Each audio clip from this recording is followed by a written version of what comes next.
बिस्मिल्लाहिर्रहमानिर्रहीम। अस्सलाम वालेकुम। MTH 100 general mathematics mid term preparation कैसे करें। कल मैंने एक वीडियो बनाई थी जिसमें मैंने आपको बताया था कि इसकी प्रिपरेशन कैसे करनी है। टोटल 166 पेजेस की ये फाइल है, इसमें से मैंने आपको एक्सप्लेन किया था। तो कल की वीडियो में मैंने यहाँ तक एक्सप्लेन किया था, तो फर्दर आज मैं आपको एक्सप्लेन करूँगी। अगर आपने पार्ट 1 नहीं देखा इस वीडियो का तो वो आप देख लेना, लिंक मैं डिस्क्रिप्शन में ऐड कर दूंगी। अच्छा, इसमें क्या था, a sequence of number approaches to infinite number. Finite यानी कि देखें, अगर आपके पास कोई नंबर है ना 2 4 6, तो अगर लास्ट वाला नंबर गिवन हो तो उसको हम कहते हैं फिनाइट है। अगर लास्ट पे डॉट डॉट हो तो हम कहते हैं इनफिनाइट है। तो कह रहे हैं कि अगर नंबर फिनाइट हो तो वो हमारे पास क्या होगा, सीक्वेंट क्या होगा, इनफिनाइट तो नहीं होगा क्योंकि इनफिनाइट पे डॉट डॉट होते हैं। ठीक है, फिनाइट नंबर है यानी कि डॉट डॉट नहीं है, तो क्या होगा, the sequence is divergent. Divergent भी नहीं होगा, कन्वर्जेंट होगा। ठीक है, correct option is C. A function of type this where A B C are real coefficient is called. इसको क्या कहते हैं, तो देखें ये सारा मैं एक्सप्लेन करती हूँ। अगर किसी फंक्शन के अंदर वेरिएबल की पावर 2 हो, जैसे कि x square plus x, highest power क्या है इसमें, वेरिएबल की 2, तो उसको हम कहते हैं क्वाड्रेटिक फंक्शन। और अगर हाईएस्ट पावर 1 हो, जैसे कि x प्लस वाई, ये x की पावर 1 है, y की पावर हाईएस्ट 1 है, ठीक है, या x प्लस 1 हो जाए तो उसको हम कहते हैं लीनियर फंक्शन। कांस्टेंट फंक्शन का मतलब है जिसमें कोई वेरिएबल ना हो, जैसे कि 2 4 जो गिनती के नंबर है वो कांस्टेंट फंक्शन है, कांस्टेंट नंबर है। जैसे कि y इज इक्वल टू 2, ये एक कांस्टेंट फंक्शन है, कांस्टेंट नंबर है, तो f ऑफ x की फॉर्म में होगा तो वो फंक्शन बन जाएगा। क्यूबिक फंक्शन का मतलब है कि ऐसा फंक्शन जिसमें वेरिएबल की पावर 3 हो। अच्छा, एक और बात बता दूं कि अगर किसी भी फंक्शन की पावर 2 से ज़्यादा हो, जैसे कि हमारे पास फंक्शन है f ऑफ x लिखो या y लिखो, जो भी, f of x is equal to x cube plus x square plus 1, तो ये एक क्यूबिक फंक्शन है क्योंकि इसकी हाईएस्ट पावर 3 है। अगर हाईएस्ट पावर 2 होती तो ये हमारे पास क्वाड्रेटिक होता, एक होती तो लीनियर होता, और अगर पावर होती ना वेरिएबल होता ही ना, जस्ट कांस्टेंट गिनती का नंबर होता तो हम कहते कांस्टेंट है। अब यहाँ पे बताना मैं क्या चाह रही थी कि अगर किसी फंक्शन की पावर 2 या दो से ज़्यादा हो, ठीक है, तो उसको हम कहते हैं पोलिनोमियल्स। आपने हैंड आउट के अंदर ये वर्ड पढ़ा होगा, तो ये सारे, ये जो है पोलिनोमियल की कैटेगरी में आ जाता है। 4th root, 5th root, 6th, so on, ये सारे पोलिनोमियल हो जाते हैं। इसलिए बताने का मकसद ये है कि अगर इससे हट के एमसीक्यूज आ जाता है तो आपको पता हो। If the slope of 2 line are same, अच्छा स्लोप सेम हो, ऐसे आमने सामने होता है, ठीक है, सेम ऐसे एक लाइन ये है एक ये है, तो इन दो लाइंस का स्लोप क्या होता है, पैरेलल होता है। अब ड्रा करके इसलिए बता रही हूँ कि अगर डायग्राम की फॉर्म में आ जाए तो आपको पता हो कि पैरेलल चीज़ें क्या होती है। ऐसे जो चीज़ें होती हैं वो पैरेलल होती हैं, और अगर आपको कहते हैं कि ये दो चीज़ें सेम लाइन से, एक जैसी लाइन आमने सामने है, तो उसको हम कहते हैं कि पैरेलल है। और अगर इस तरह से हूँ तो वो होती हैं परपेंडिकुलर। परपेंडिकुलर में एक दूसरे का ऑपोजिट होती हैं, लाइनें सेम होती हैं, दोनों देखे सेम है, लेकिन एक प्लस में होगी और एक माइनस में होगी। -4 वैल्यू है फॉर्म में होगा, ऑपोजिट में है ना, ये ऑपोजिट में, तो 4 1/4 मतलब सॉल्व आउट करके ना, एक नंबर माइनस में और एक 1/4 में, तो -1 आंसर आ जाए, उसको हम कहते हैं परपेंडिकुलर। अच्छा जी, determine the inverse of the function. इस फंक्शन का इनवर्स निकाला है तो बहुत दफ़ा मैं असाइनमेंट में बता चुकी हूँ इनवर्स कैसे निकालते हैं। फंक्शन को y के इक्वल लेट करते हैं, y is equal to 4x² -4, फिर आप सब्स्टिट्यूट करते हो कि x is equal to 4y² -4, तो यहाँ से आप y की वैल्यू निकालते हो तो 4 ही साइड पे आ जाता है, 4y² हो जाएगा, and then x plus 4 divided by 4 हो जाएगा इक्वल टू y² क्या हो जाएगा। तो बेसिकली जो y होता है वो इन्वर्स होता है, तो यहाँ पे y² है तो y का जब हम स्क्वायर रूट ले लेंगे ताकि हमारे पास वैल्यू खत्म हो जाए, तो यहाँ पे जब स्क्वायर रूट लेंगे तो ये चीज़ आ जाएगी, और यहाँ पे ये स्क्वायर रूट से काट जाएगा, तो वैल्यू आ जाएगी y is equal to square root x -4, let me check, नहीं ये माइनस नहीं है, यहाँ पे आगे प्लस होगा, ये इसको करेक्ट कर ले, x प्लस 4 डिवाइडेड बाय 4 था ना, तो 4 किसका स्क्वायर होता है, 2 का स्क्वायर होता है, ये पोर्शन, तो स्क्वायर रूट है इसके अंदर भी, तो ये काट जाएगा, तो स्क्वायर रूट से बाहर ये 2 आ जाएगा, ठीक है, तो ये y का आंसर आएगा, तो डेट इज राइट आंसर। तो देखें, करेक्ट कर लें, इसको हम करते हैं करेक्ट। ये तो इस तरीके से आप किसी भी फंक्शन का इनवर्स निकाल सकते हो। नेक्स्ट है, दो सेट का यूनियन क्या होगा। एक ए सेट गिवन है, एक बी सेट गिवन है।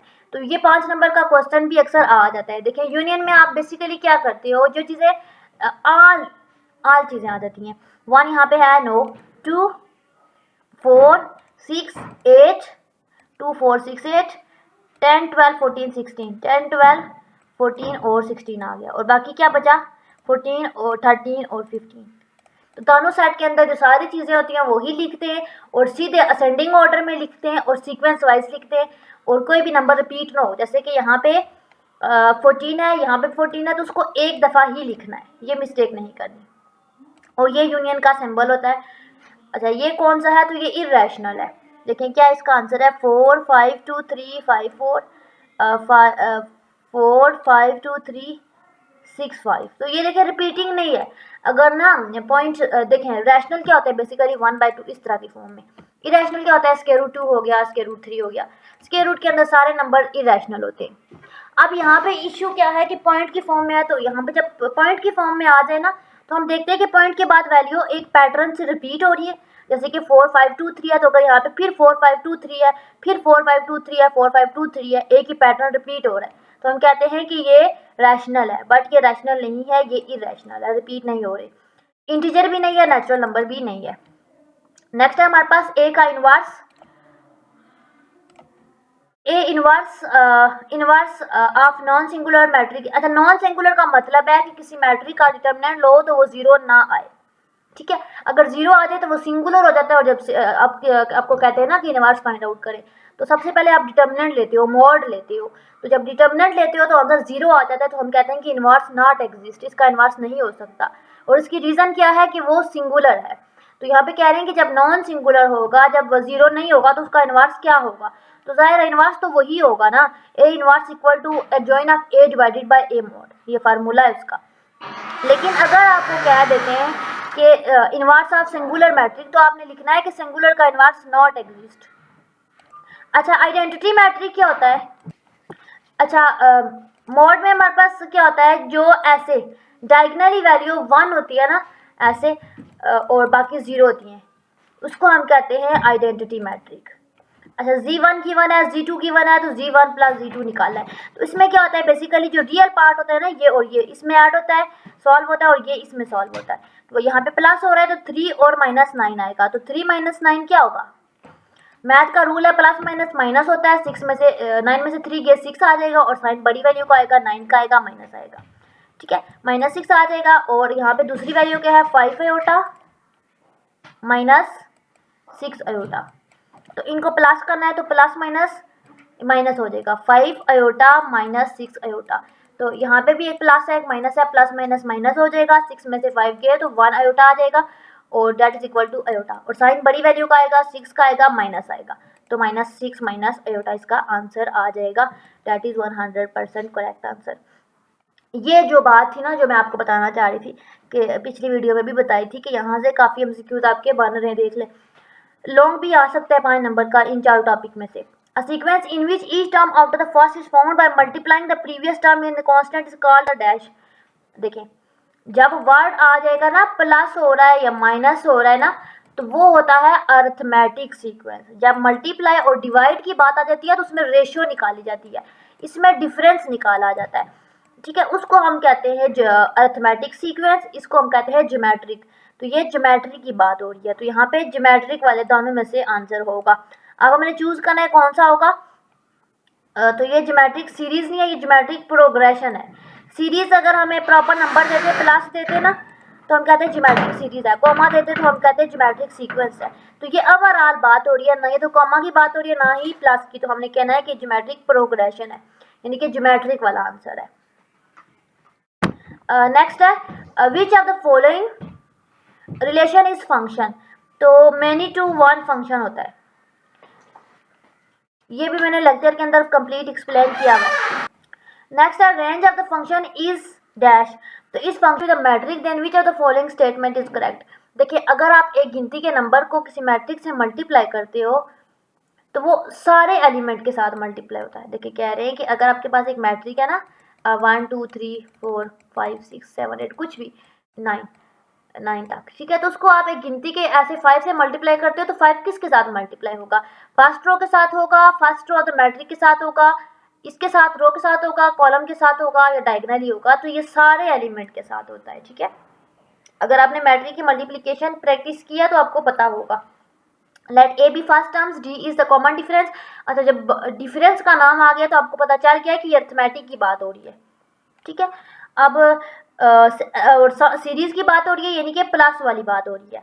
तो then we are the following. अच्छा, इसके दो फार्मूले हैं अरिथमेटिक के। एक है हमारे पास A N is equal to A one plus N minus one D, ठीक है। ये फार्मूला है अरिथमेटिक सीक्वेंस का, ठीक है। Series there which are the following sum S N of the following term. तो यहाँ पे देखें ये एस एन की बात हो रही है, पास होता है अरिथमेटिक सीक्वेंस का। तो सीरीज का फार्मूला क्या होगा? S N is equal to N by two, ठीक है, ये फार्मूला होता है। ये आपने देखना। तो यहाँ पे I think n by to लिखा हुआ था, आंसर करेक्ट लगा हुआ है, तो ये बाय मिस्टेक यहाँ से रिमूव हुआ हुआ है। तो ये दोनों के डिफरेंस याद रखने, ये इसका करेक्ट आंसर है, n बाई टू यहाँ पे आएगा। नेक्स्ट है square matrix with 1 on the diagonal and 0 elsewhere is called a dash. देखें कह रहे हैं कि अगर एक मैट्रिक है ना तो उसके डायगोनल में क्या है? 1 है, यानी कि ऐसे 1 है और बाकी सारे 0 है ऊपर नीचे, तो वो क्या होगा? तो मैंने आपको बताया था ना कि डायगोनली जो 1 हो और बाकी 0 हो ऊपर नीचे, जैसे भी 2 क्रॉस 2 मैट्रिक हो या 3 क्रॉस 3 मैट्रिक हो, ये ठीक है, ये सारे आपके पास ये 2 क्रॉस 2 मैट्रिक है आइडेंटिटी, ये 3 क्रॉस 1 2 3 4, ठीक है, ये आइडेंटिटी मैट्रिक होता है। नेक्स्ट है which of the following is true for N C R. अगर किसी नंबर का सी का मतलब है कॉम्बिनेशन निकालो तो फार्मूला क्या होता है? तो एन सी आर का फार्मूला होता है N time N factorial divided by N minus R factorial, R factorial. ये फार्मूला होता है कॉम्बिनेशन का और ये होता है परमिटेशन का। परमिटेशन का क्या होगा? N factorial divided by N minus R factorial, और ये फार्मूला होता है। अब यहाँ पे इन्होंने थोड़ा सा कॉम्प्लिकेटेड करके किया हुआ है ताकि स्टूडेंट समझ ना सकें। तो यहाँ पे सीधा सीधा नज़र आ रहा है कि ये जो चीज़ है N factorial divided by N minus R factorial, ये इसके सेम है, ये देखिए वही चीज़ है, सिर्फ इसमें आर एक्स्ट्रा होता है। तो ये इन्होंने क्या लिखा है कि सी जो है ना, सी वो किसके इक्वल है? ये सारा पोर्शन हो जाएगा पी, ये सारा पोर्शन हो जाएगा इसके इक्वल है, पी के। तो यहाँ पे ये पी लिख रहे हैं और ये आर नीचे बच गया तो इसको आर फैक्टोरियल लिख रहे हैं। तो कह रहे हैं कि अगर हम एन टाइम या एन से आर टाइम जब पी की परमिटेशन करें तो उसको डिवाइड करें आर से, तो ये चीज़ आ जाती है। बेसिकली जब इसका आपको 5 नंबर का क्वेश्चन देते हैं ना तो आपने ये फार्मूला लगाना होता है कॉम्बिनेशन में, ये परमिटेशन में। तो ये कॉम्बिनेशन निकालना है तो उसमें इन्होंने पी लिख दिया है, तो आपने देख लेना आपका ऑप्शन कौन सा है। तो मैंने देखा कि यहाँ पे ये वाला ऑप्शन कॉम्बिनेशन का नहीं था फार्मूला, तो इसका भी इसके अकॉर्डिंग मैंने लिख दिया ए है, ठीक है, इसका 100% करेक्ट आंसर है। जो चीज़ें बता रही हूँ उसको बेशक आप स्क्रीनशॉट ले लो, तो यहाँ पे लिखी भी नहीं है, फाइल तो आपको मिल जाएगी। अच्छा, यहाँ पे ये पिक्चर इसके ऊपर आ गई है, इसमें कुछ देखें, ये उसी तरह का एमसीक्यू था, अरिथमेटिक का ही था। इसमें क्या कह रहे हैं? Inverse of exist for non singular. कह रहे हैं कि क्या नॉन सिंगुलर का इनवर्स एग्जिस्ट करता है? नॉन सिंगुलर कौन से होते हैं? सिंगुलर का मतलब होता है जिनका डिटर्मिनेंट 0 हो, ठीक है, और नॉन सिंगुलर का मतलब है जिनका 0 ना हो। तो इनवर्स तभी एग्जिस्ट करता है जब आंसर 0 ना हो, यानी कि नॉन सिंगुलर हो। तो यस, ये सच बोल रहे हैं, ट्रू बात। Matrix A if there exist a matrix B side at A B is equal to A B then is called dash of the B. अच्छा, ये एक दूसरे का मल्टीप्लिकेटिव इनवर्स होते हैं। ए बी का मल्टीप्लिकेटिव इनवर्स होता है कब? जब आपके पास एक मैट्रिक ए बी लिखो या दूसरे को पहले लिखो, पहले को बाद में लिखो, बी ए लिखो या ए बी लिखो, आंसर आपके पास आइडेंटिटी मैट्रिक आ जाए। अब बार बार बता रही हूँ कि आइडेंटिटी मैट्रिक ये होता है, स्टूडेंट परेशान ना हो, ठीक है। तो ये एक दूसरे का मल्टीप्लिकेटिव इनवर्स होता है। ये 9th क्लास में भी क्वेश्चन आप लोग करते हो, 5 नंबर का अक्सर बोर्ड में आता है। अच्छा, इसमें क्या है? एक मॉड है ए 3 आता है, तो एडजॉइन गया तो उसका इनवर्स क्या होगा? तो आपको सीधा सीधा पता है कि इनवर्स किसके इक्वल होता है? Adjoin divided by mod. तो मॉड 3 है और एडजॉइन क्या है? 9 माइनस 3 माइनस 5 2। तो जाहिर है इसका आंसर क्या होगा? 9/3 -3/3, ये 3 हर इंक्रीज के साथ, ये जो अंदर होते हैं इसको इंक्रीज या एलिमेंट कहते हैं, इसके साथ डिवाइड होगा। तो अब हमारे पास क्या आ जाएगा, इसकी कट, ये आपको सामने सामने नजर आ रहा है कि इसकी कटिंग होगी। 3 1s are 3, 3 3s are 9, 3 1s are 3, 3 1s are 3, तो -1, -5/3 और 2/3, इसका 100% करेक्ट आंसर है, ये यहाँ पे लगा हुआ है, एज यू कैन सी है। अच्छा, एफ ऑफ एक्स गिवन है, जी एफ एक्स भी गिवन है, तो प्रोडक्ट क्या होगा, उसमें मल्टीप्लीकेशन होती है प्रोडक्ट में, ठीक है। एफ और जी एक्स, एफ एक्स की वैल्यू एक्स है और जी एक्स की 1 - एक्स है, तो क्या हो जाएगा, x x 1s are x minus x, x से मल्टीप्लाई होगा, एक्स की पावर 1 + 1 2 हो जाती है, तो यहाँ पे एक्स के लिखो या ऐसे लिखो एक ही बात है, X minus X dot X आ जाएगा। यहाँ पे आप इसको ऐसे भी लिख सकते थे, लेकिन हमें आंसर जिस तरह का आंसर गिवन था उसके अकॉर्डिंग ही चूज करना था, तो ये लगाया। सेम, ये भी 20 मिनट की वीडियो हो गई है, तो यहाँ तक आई थिंक स्टॉप कर लेते हैं, फिर मुश्किल हो जाती है रिकॉर्डिंग। तो बस ये आपने इंटरसेक्शन लेना है एंड देन सो ये करना है, ये सारे आपने प्रिपेयर करने हैं, फाइल आप मेरे से ले लेना। बाकी कोई इश्यू है तो आप कमेंट सेक्शन में पूछ लेना, अगर आपने ऑनलाइन क्लासेस लेनी है तो आप व्हाट्सएप पे कांटेक्ट कर लेना।